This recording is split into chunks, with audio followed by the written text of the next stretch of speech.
years ago, and very safe in my profession. I had a good finance and banking background. My education was in psychology. I could have just stayed in the easy path, and, become the chairman of some bank holding company and rested on my laurels and had my 2 to 3 weeks of paid vacation every year. But that just wasn't satisfying my soul. I had to get into the film business. It was a hunger that I couldn't satisfy any other way, but then taking a big bite into the world and making that transition. And I looked at initially producing for television. I did a lot of work early on, developing for HBO and Showtime, the small box. But there was this thing out there, this mysterious, great, big, gigantic, almost impossible to capture thing called film. The big feature film. And it just kept calling my name. I couldn't do anything else. And there's a big difference in how it's done. There's a big difference between putting together a live theater piece and putting together a piece for television and developing something for film. And the greatest thing about film that I think that was attractive for me was the fact that there are no boundaries. So if you're the kind of person who likes to color outside the lines and make your own choices and kind of do it your own way, film is the medium that is going to give you the greatest potential, because theater is pretty much canned. You have your first act, second act, third act. There's a timing for each of those things. You're limited because you're only telling a story on one dimension on the stage. Television, as we know it, cable television, you're limited by your broadcast limitations. If you go for commercial television, you have censors that you have to deal with. There's certain things you can't show. There's certain ways you can't tell the story. There's certain scenes that you wouldn't be able to play out on television that you could on a film. And you also have the cadence of making those breaks in your storytelling for commercials. I'll give you a great example. I co-wrote a script with a lady in California, and Lifetime was extremely interested in the pitch. So we sent over the script, and they loved it. They loved the story. They loved the characters. They thought, this was really kind of a cool, we didn't say one nasty word in the thing. It was very clean, very squeaky clean. And it was a woman's story. So it fit into that Lifetime demographic, because Lifetime's predominantly watched by women. But they said, but now what we need you to do on spec is to rewrite the script. And we're going to give you our notes to change it so that it conforms with our pacing, what our audience is used to having. And when they gave us the notes, it became a completely different story. It would have changed it so dramatically.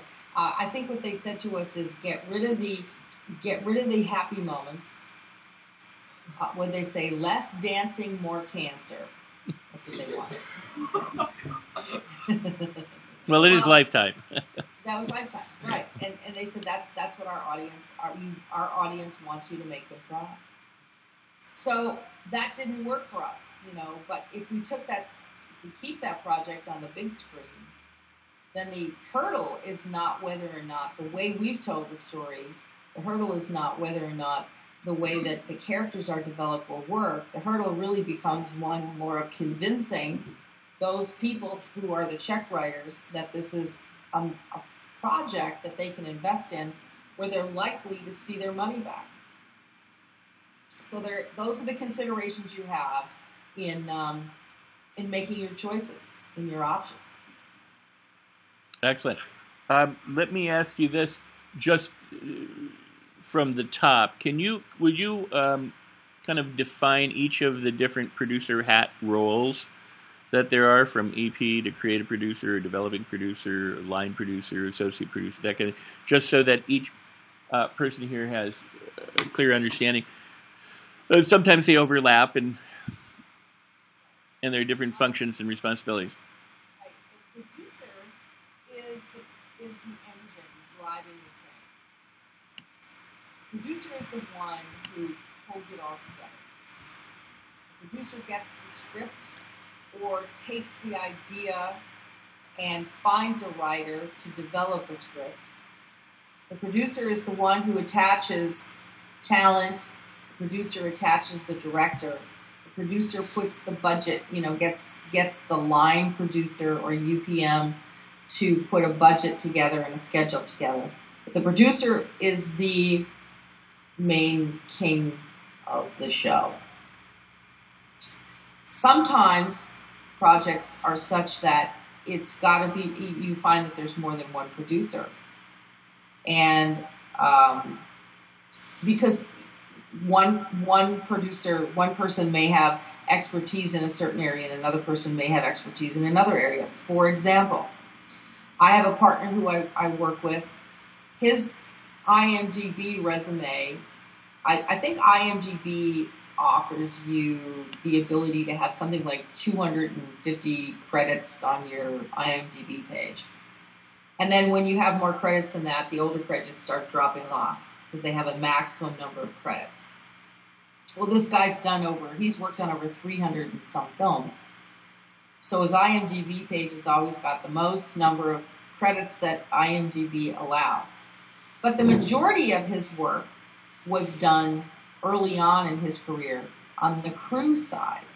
So he started out key gripping, best boy. He learned transportation. He learned all the crewing, and then eventually got into some producing. Well, I never worked that much on the crew side of filmmaking. I've always been more on the development, administrative, executive side of the filmmaking process. So when he and I get together on projects, it's kind of interesting because we're both producers. He's got expertise in this area of understanding how much everything should cost so that we don't get ripped off when we're putting a budget or a package together. We go out and we want to get a bid on a grip package, for example. We could go to a company and they could say, oh, your 20-ton grip package, yeah, that's going to be, $80,000 a week. And Bob is going to look at me and say, that's ridiculous. It should be $8,000 a week. And he has that knowledge, that understanding. So he keeps us in check on everything that happens on the actual film set and in putting together the numbers. Where my gifts and my skill set are in strategy and contracts. write my own contracts, negotiate them, write all of the business affairs documentation when we're putting a film together. So I'm doing a lot of the legal work myself. So when you put those two halves together, you have a pretty strong producing unit. We have another partner who we work with who's been in the business for a number of years, and he has great access to money. So his expertise as a producer is bringing money to the table. So you have three producers, the three of us working together. We each have our own skill set, but we're each working as one unit to drive the train. Now, when we bring the money on board, when the person who's actually the check writer comes to the table, or the entity that's the check writer comes to the table, generally that's the executive producer. Generally, that's the person who's the executive producer. Generally signifies something that has some aspect to do with the money. It could be a distributor who's bringing some back-end deal to the table, and because of the way the deal gets structured, you give them an executive producer credit because they've helped you in some way, getting the film done. An associate producer is generally, and I'm just giving you general terms here, there's no hard, fast, line in the sand about this. The associate producer is generally someone who has brought something, but is not driving the train. So, for example, As a producer, I might need if I'm doing a period piece, I might need to have 1940s and 50s vehicles. Well, somebody comes to me and says, "Hey, my uncle owns an antique car company, and I could get my uncle to loan you all these vintage cars for your film. But if I do that, I'd like an associate producer credit on your movie."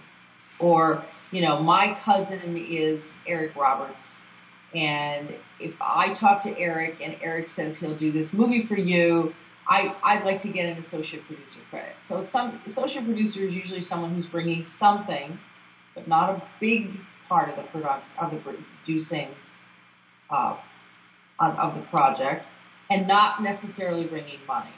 And it is true that oftentimes writers become associate producers. Sometimes writers become associate producers, but I think it's more common for writers to become producers. Right. Or especially in television, but... Right.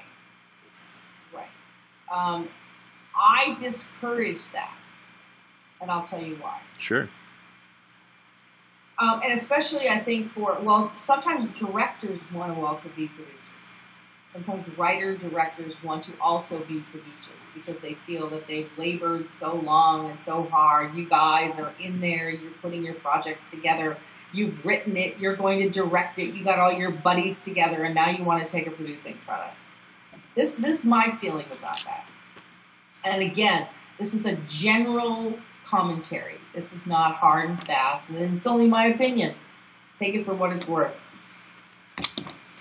In order for you to be recognized as a filmmaker, you want to have the world perceive that other people thought enough of your work that they produced it and they financed it.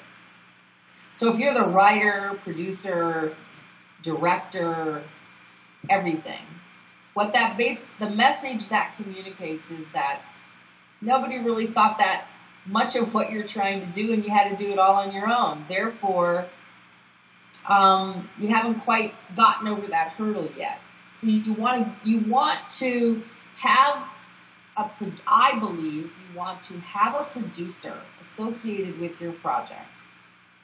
Even if you have to pick up the phone and call somebody and say, "Listen, I'm putting this project together. I've written it. I'm directing it. I actually have all the money together. I just need a producer to come in and help oversee this thing. I'll just hand this project over to you, and can I use your name?" Because that producer might have credits well beyond or more significant than yours. I personally encourage that. I think that's a very smart strategy for young filmmaking writer-directors. Go ahead, sorry.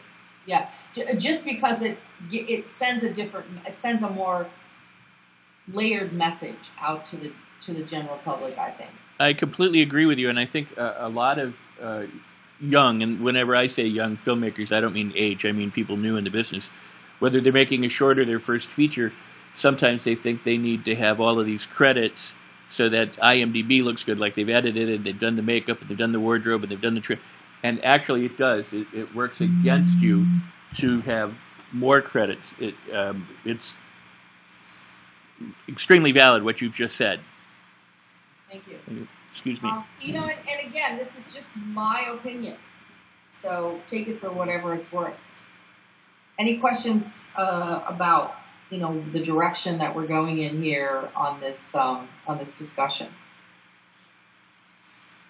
So how would one start their way down the producing line without having been on a set? Like where would you start, and then kind of move from to do that? Just would you get an assistant's job at a firm or what? Right. I think the entry level position, if you're going to get into feature film producing, is as a production assistant.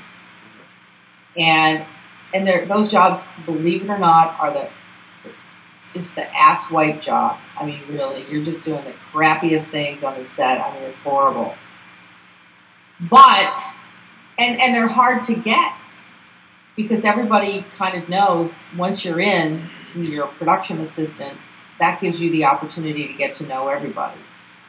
Then from production assistant, you know, if you can learn the production coordinator's job and do some production coordinating, now that job is the person who's working under the line producer, and the line producer works under the producer, and the production coordinator is the one who's actually doing exactly what the name implies, pulling everything together. You know, really in the trenches, the lieutenant, you know, right there in the trenches. And then, you know, UPM, become a unit production manager, the guy who does the budgets, who's putting together the schedule, learn how to do that. And from there, you've learned kind of from the inside out the various angles of producing, and you're kind of ready. That's one pathway. You know, another pathway is just do it. You just go, you know, get yourself a script, find a really hot director that you believe in, and start looking for pulling together the elements you need, or hook up with somebody who's been there before you and co-produce. You know, learn on the job as you're going with someone who's done it, and co-produce. Give part of your project away, because there's always that give and take. You know, you're not going to get anything unless you've given something. It's a horse trading game. So right now you get a project, you own it 100%, and you've optioned it. You have the rights to, you know, go out there and make it, but you don't have the experience. Well, go find somebody who has the experience and co-produce with them, and let that person help you, mentor you, and teach you. Cool, thank you. Very good. Anyone else? I have a question that's more tangentially related. What's the... Say your name. I'm Ben. This is Ben. What's the best way, or where is the best place to look for financing for independent feature film? Usually your parents vote. The best place to look for financing, you know, I don't think there is one place. Okay, so are we talking about $1 million film here? Is that the example you're looking at, or is it less than $1 million? I mean, give me some parameters here. We can say less than $1 million. Less than $1 million. Yeah. Okay. So those films have a very specific pathway. So what you want to do is you want to do your research, and you want to find 20 or so films that were produced for under $1 million that made it into distribution. And find out who distributed those pictures. What companies actually got picked up those pictures, because there are companies that deal exclusively in these under $1 million pictures. And then do your research and find out, how did those people who produced those little under $1 million pictures get them done, and why did they get done? Is it because the director knew the actor and they came up with this crazy idea and they decided, you know, they wanted to do it together? You know, was that how it got done, or, you know, however that happens? Once you have the ability to tell your money how you're going to sell the product, now you've given the money the most important information the money ever needs to have. Because you can talk about how cool the idea is, and how incredibly unusual and different, and your movie is going to be the best, you know, no one's ever interpreted the world the way that you're going to interpret the world with your film. But if I'm the money person, here's what I want to know. How are you going to get me my money back? And the way you're going to, the way that you can convince me that you're going to get my money back is to show me at the end of the day who's going to buy this thing. So you look for those companies that have purchased, picked up for distribution, similar size projects and similar genres. Because not all distributors distribute everything. Some distributors focus on horror. Some distributors focus on action. Some distributors of these small pictures focus on more family-oriented, they're looking at things that could, focus on the family. Anybody PG or G rated, but you have to know what your project is and who's ultimately going to pick it up. Then you can put together your little executive summary about the summary of your project, who's involved, what's the genre, what's the ultimate running time of the picture, what's the budget, and who you're proposing as the distributor. And here's the other thing too. Once you have your package together, your writer, director, maybe somebody knows Eric Roberts or somebody knows another Michael Madsen or some star that will lend his name to your project. Don't be afraid to go talk to distribution, even before you've raised the money. And you can tell the distributor, look, subject to my raising the money, will you pick up the film? And they'll say yes. Well, then you can get a contingent letter of intent from the distributor, a letter from the distributor saying, if you can get this movie made, I'll seriously consider it. And, it just needs to have X, Y, Z. They won't give you a contract likely. But now you've got something to take back to that person or people who are going to write the checks. And now you can start looking, basically always start close to home. And start asking your uncles, your aunts, your friends, your neighbors, your colleagues, do you know anybody who might want to, put a little bit of money into a small independent film?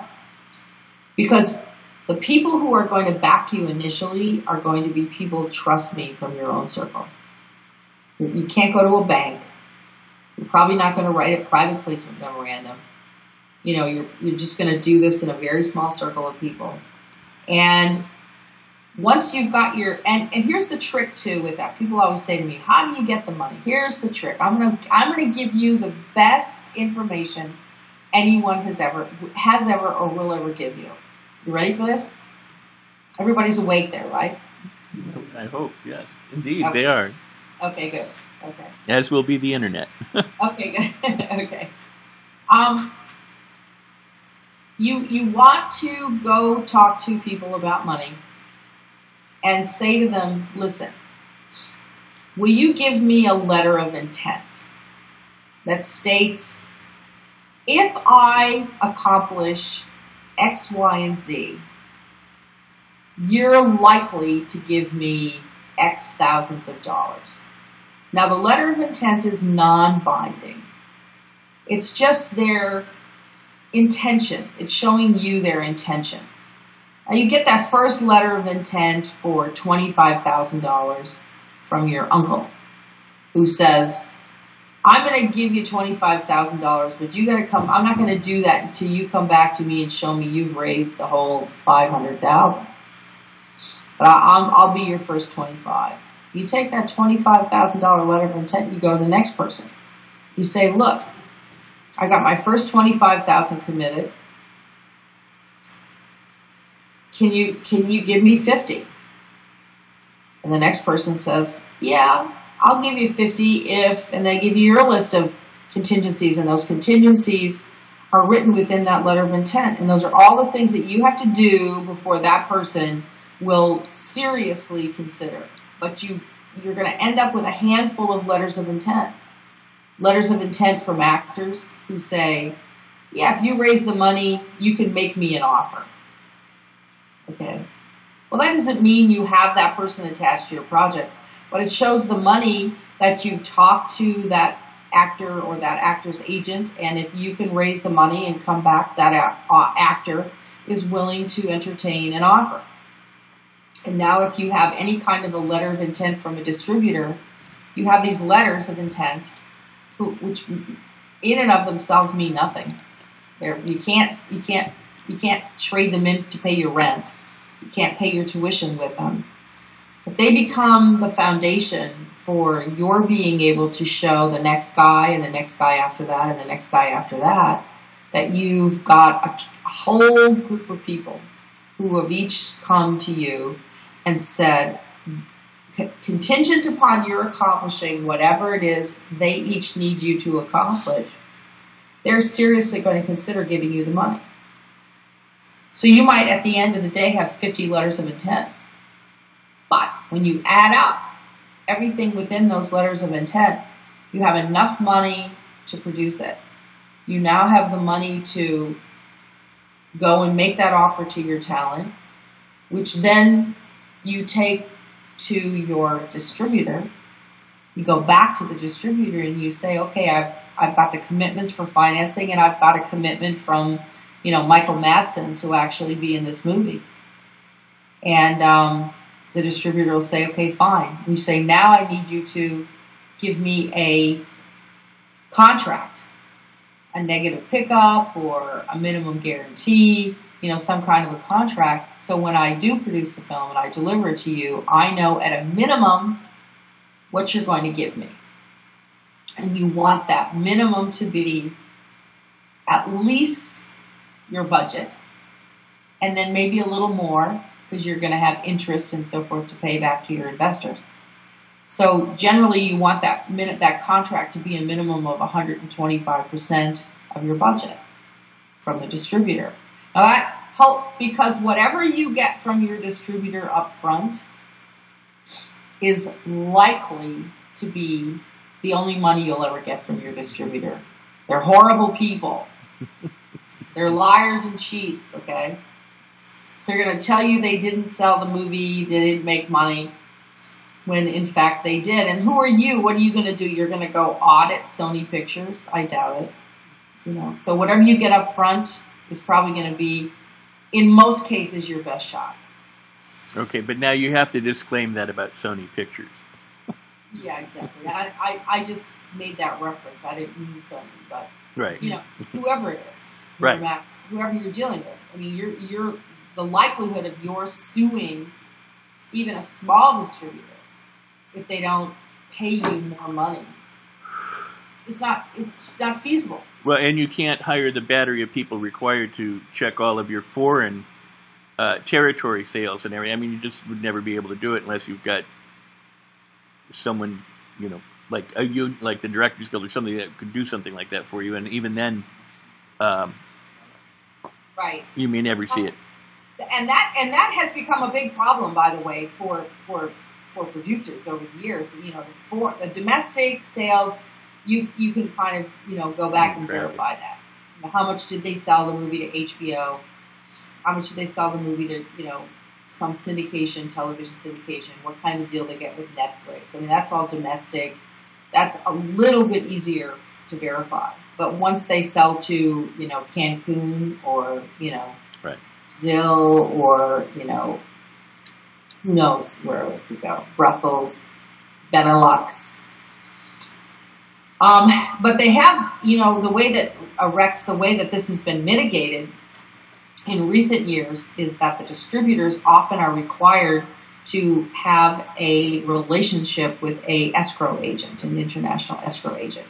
And the international escrow agent is an independent third party who actually does all the collecting. And so the money, you might make a sale to Benelux, and the distributor will make the sale to Benelux, but the money has to go to this independent escrow agent who's a third party, not related to the transaction. Right. And then they actually verify that monies have gone to the proper parties, after the film has been sold. And this kind of came about for the very reason we're talking about here, and that is that, especially for independent filmmakers, how are you going to go track it down? I mean, it's just almost impossible. I wanted to bring up a couple of points that you can or can address, and then ask something else. But A couple of things with the letter of intention not necessarily have to be specified in that letter, but sometimes it seems beneficial to say an actor, maybe name the actor and or somebody of that same status or ability. So, because if that actor then gets busy or that actor has something happen and you can't get them, you don't want your money person to be so locked into that one particular point that the whole deal falls apart on that. And that's a very good point, because many films have unraveled at the very last minute because an actor or director or somebody who was integral to the whole package either becomes available or decides, I don't want to do it. I just don't want to do it. Very early on in my career, I had a project, and I had an actress, a very well-known, Carol Burnett, attached to the project, and the company that was putting up the money for the project wanted me to go get Marcello Mastriani. They thought a Carol Burnett, Marcello Mastriani love story would be just the ticket for them. So I got Marcello Mastriani to agree to do it. I was jumping up and down. Here I was, really kind of still wet behind the ear. I had Carol Burnett on the phone with me almost every day and talking to Marcello Mastriani's people and, got the whole thing going. And then there's this little thing called the fringes.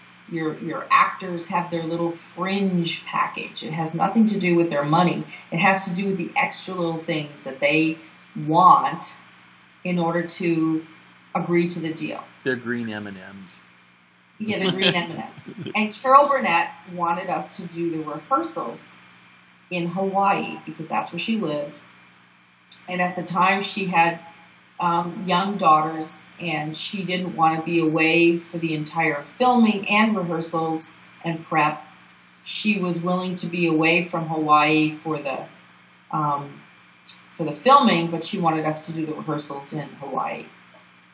Okay, so we notified Marcello Mastriani's people that we would be doing our rehearsals to accommodate Ms. Burnett in Hawaii. Well, he didn't like that, because that in his mind meant we must think that Carol Burnett was far more important than he was. So he said, no, I'm not going to Hawaii. I'm not going to do that. I want to do the rehearsals in Italy. Too bad Skype didn't exist. So who was going to win there? Okay. If we gave in to Mastriani, then we lost Burnett. Well, Mastriani became completely unreasonable. He didn't want to deal with it. And he just said, that's it, I'm out. So now, here we are, I got my financing, I have my distribution, I have my woman that is approved, and I lost my male star. I scrambled around, to find somebody else. And I could find someone that could please the distributor, but then that person wouldn't please Carol. Because now Carol felt rejected by Marcello Mastriani. And she felt that, if word got out that Marcello Mastriani didn't want to do a movie with her, that would be bad for her career. So eventually, she was out. So the two stars were out. So what I have? Nothing. Project went away. Project unraveled. And it went away. And you can spend years on a project putting it together and have it unravel like that. Last minute. Exactly. That's why it's such a high risk business, and why it just means you have to be tenacious and Teflon. You can't let these things, they just gotta bounce off of you. You can't let them get to you. Any other questions? I know we're kind of bewitching hour here. Yeah, are there any questions based on anything she said so far? Oh. Yes, I was just going to say, my name is Steven. This is Steven. On the credits on IMDb, the 14 credits you produced, were those, most of those what you found yourself, or did other people want you to work on those with you? Or did you find them yourself, those films? Could you hear him? that you produced? No, if you could repeat that for me, that would be helpful. The films you produced. Can you hear that? Here, I'll I'll rephrase it. Steve's asked if of the credits that you have on IMDb, were those films that you developed from the start, or were you brought on as a producer, or what was the combination, I guess? No, they were all projects that I did. Did I ask the question correctly? Okay. Those are projects where I was there from, the get-go. Now, there are 3 films that are not on my IMDb page because they were done by a company I was the president of, Star World Productions. And so they're listed under Star World Productions, and I was the president, chief financial officer of that company. And that was early on in my career before I realized how important it was for me to have taken a producing credit. I thought just being the president of the company was, the big hootie tootie. I didn't realize I should have also taken a executive producer credit. But yeah, the projects that are listed on my page are projects that I, took from start to finish, and soup to nuts, if you will, and slugged my way through. I want to close the door. Was that outside? Oh, that was noise over. You must have had a jet going overhead or something. No. Oh, okay. Sometimes Skype just feedback. Just makes noise? Yeah. Okay. All right, awesome. Okay. Cool. Any other questions based on any of the information you've gotten so far about financing, distribution, producing, putting packages together? What do you need or want to know? Now, that story you had about the whole thing where the movie fell through, it's kind of terrifying, and it seems like everybody has one. Is that almost kind of a rite of passage? You may have dozens. Yeah. Oh, listen. If you stay in this business, you will have. You'll be able to each write your own book about your horror stories. Early on in my career, I had a project called Mannequin, and the writer liked me a lot, and he wanted to direct the film. And his name was Michael Gottlieb, and he had a film shut down through no fault of his own. But because he was on a feature film and the film shut down, he kind of got blamed for it. So he was on like an outsider list as a director. But I knew it, that had nothing to do with him. It was really more because of the financing. But the financing blamed the director, and the director got the heat. Okay, so Michael gave me the script. It was called Mannequin, and I absolutely fell in love with it. And he said, "Can you help me get this project going, and I need to be the director." And I said, "Okay, I'll back you and I'll support you 100%. His agent was one of at the time, who's since passed away, but he was probably the most powerful agent in Hollywood. His name was Marty Bell. So I called Marty, and I said, "Listen, I'm here with Michael, and he wants to give me an option on Mannequin, and he wants me to try to get this thing set up with him as the director." And so Marty spoke to Michael, and Michael agreed. Marty said, "Okay, I'll give you an exclusive option on the property, and run with it, go with it." Well, I was hot on the trail of a young actress at the time who I thought was really perfect for the project. And I called her manager, and I was in New York. Her manager happened to be coming from Chicago into New York. So we agreed to have a meeting. I sent her the script. She loved it. We agreed to have a meeting. And she agreed that it was a perfect project for her client.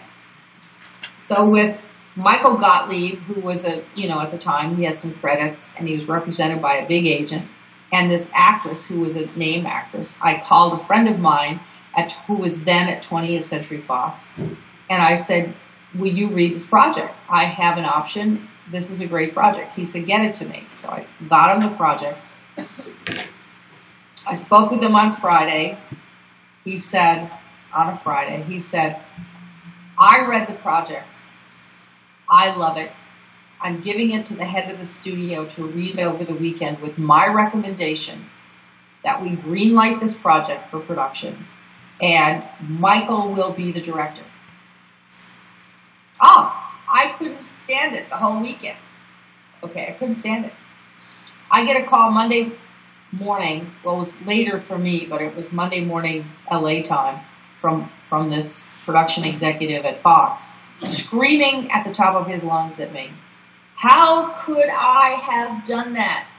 How could I have given, when I knew that Fox was going to put up the money for that project, that Fox was going to make that project, how could I have taken the project over the weekend to Paramount and set it up?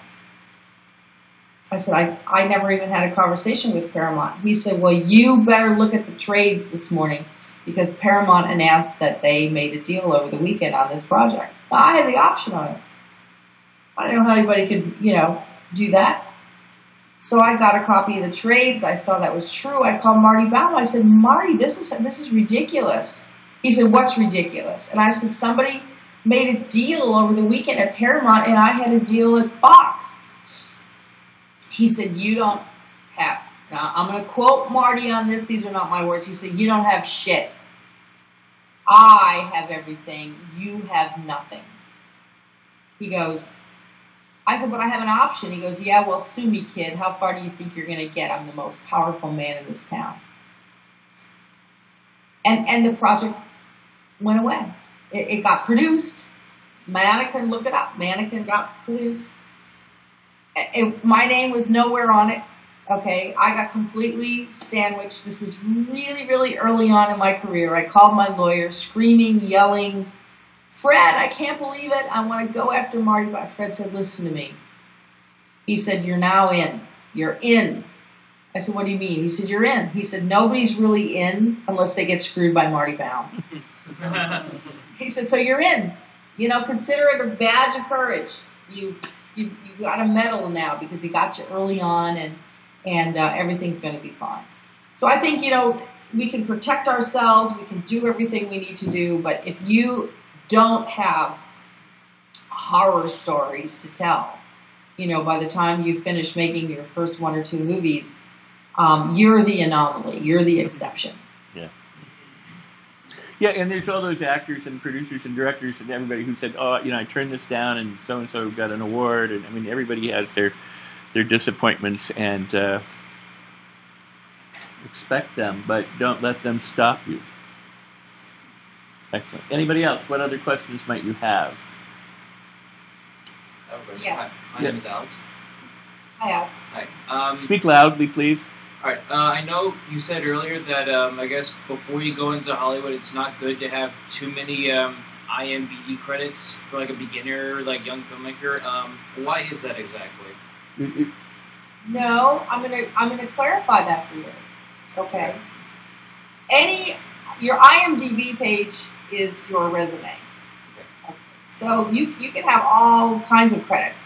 But the point that I was making is that if all of your IMDb credits are you as the writer, director, producer, everything, then you're communicating something which I believe, and this is again only my opinion, that you had to do it yourself because you couldn't find anyone else who thought you were good enough to help you.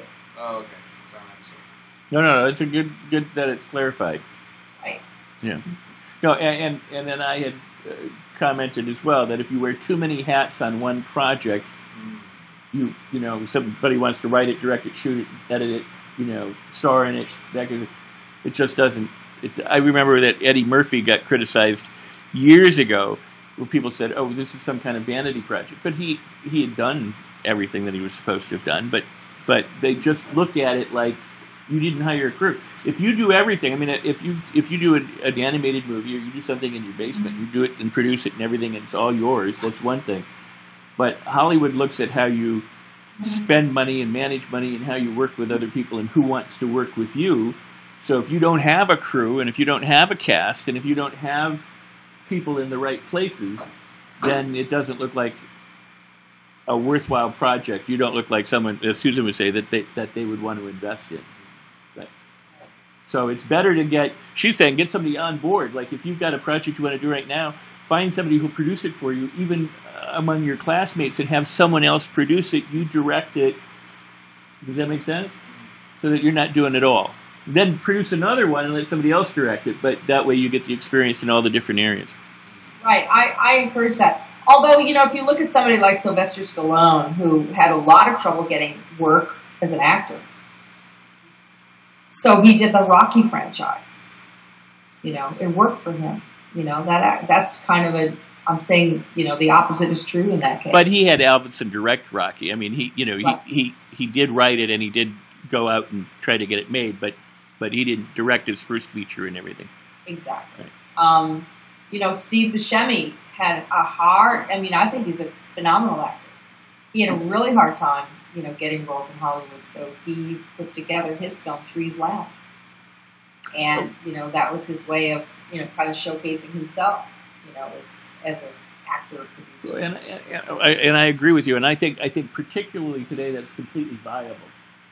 So you can put together a project. I just still concur. I still agree that you know, do whatever you have to do to get yourself noticed, legitimately noticed and wanted and sought after, and do it in a smart way.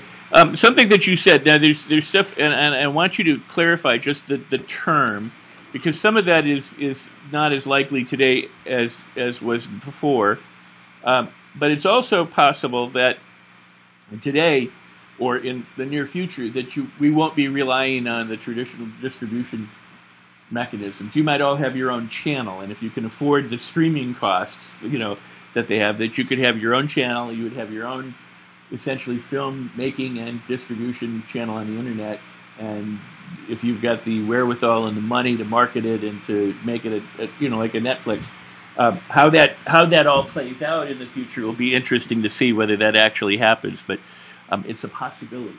But you use a term, for example, like negative pickup or, you know, minimum monies and things like that. Could you just explain some of the practices that they could expect? Right.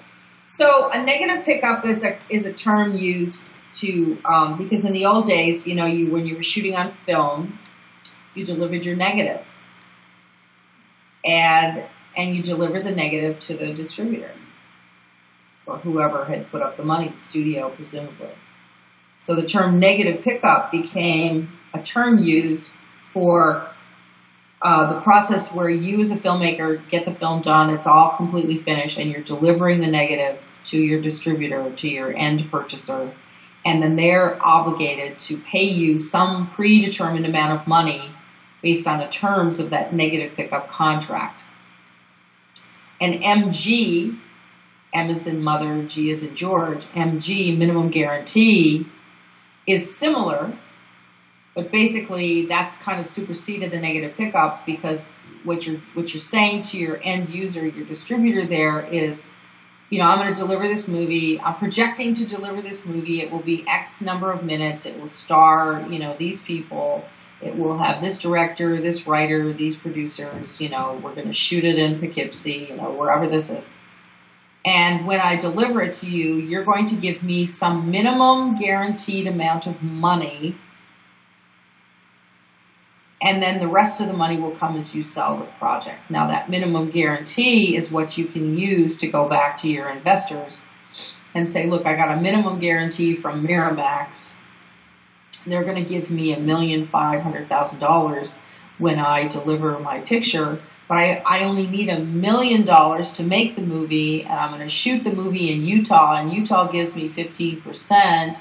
So therefore, if I look at the numbers, you know, I maybe only need to raise, you know, $850,000. But I already know the minimum guarantee is for $1,500,000. So you're showing your investor by that MG that you're already covering all of or some majority part of the monies that they're lending you. Awesome. Further questions? Yeah. My name's Michael. This is Michael. Hi, Michael. I'm wondering, based on the mannequin story, if there's any sort of Louder, Michael. Just summarize advice that you would give as to how we can cover our rear with dealing with figures from your project produced. Summarize the advice that I would give. To cover your butt so that you don't end up in the same situation. If that is possible. Is that good? I mean, it's a very high risk business. So you can do everything you possibly can do in order to protect yourself. But at the end of the day, anything can happen. Anyone can sue you. Things can pop up. It's, there's backstabbers everywhere in the business. Don't want you to make it, because if you make it, then they might not make it. You might be taking their spot, in the world of making it.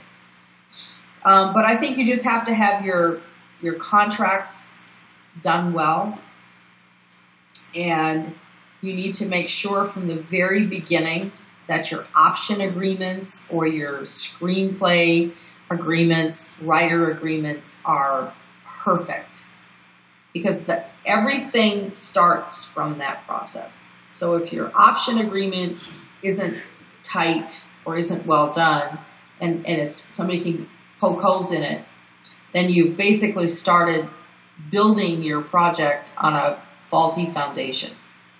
And every step along the way, you just want to make sure that your business affairs package, which is your legal package, is done as best you possibly can. But there's always that possibility that somebody who's in a greater position of power, someone who's in a position to manipulate the situation, could come along and just give you a good one, And then you have two choices. You can take it on the chin, move on, or you can turn around and, litigate, sue them, take them to court. Most of the time people don't. It's not worth it. Are you a movie maker or are you a litigator? What are you? But I think just having that business affairs package as tightly wound as it possibly can be is the best advice that I could give you.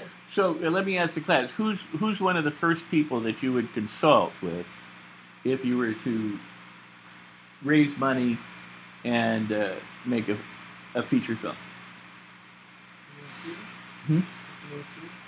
A financier? Okay. Like right now, like if tomorrow you went out and you wanted to... I mean, I have an answer that I think maybe Susan would agree or disagree, but I have an answer that's in my head. You got to figure out what it is. A lawyer is my answer.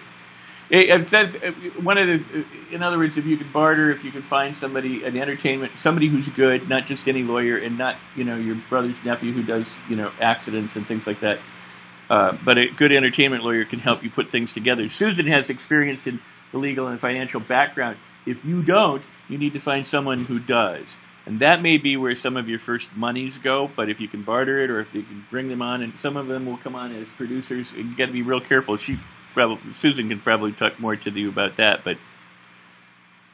Yeah, lawyers, I mean, there again, there's a double-edged sword with the lawyers, too, because lawyers are generally deal breakers, not deal makers. So the lawyer's training is to go and find every reason why you shouldn't do it.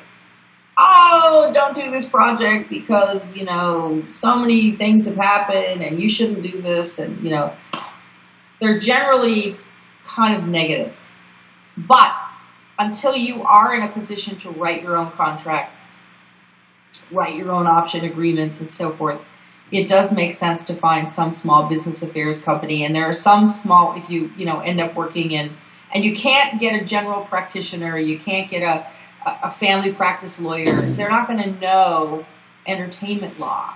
And it's entertainment law that you need to focus on. You need an entertainment lawyer. Not a music industry lawyer, you need a film entertainment lawyer. Somebody with expertise and understanding that. And actually, Hollywood has, woken up to the fact that, independent filmmakers need to have lawyers who understand you don't really have money, you don't have a lot of money. And so if you look around, you're going to be able to find these law firms who will come in and for usually a package deal, they'll say, $15,000. We'll handle all of your contracts for you. We'll do your talent agreements for you. We'll review your option agreements. We'll make sure all these other things are done correctly. And, you just pay us one flat fee. And you can find that. But you have to have that money up front because most of them will not do it on spec. Yes. Hi, it's Alex again. Hi. I know you brought up the like how it's like when you're just starting out, it's good to like doesn't hurt to try to look into like a lawyer that handles an entertainment. Would an entertainment lawyer in the movie industry also be knowledgeable about like when it matters of copyright and intellectual property laws? Because I know one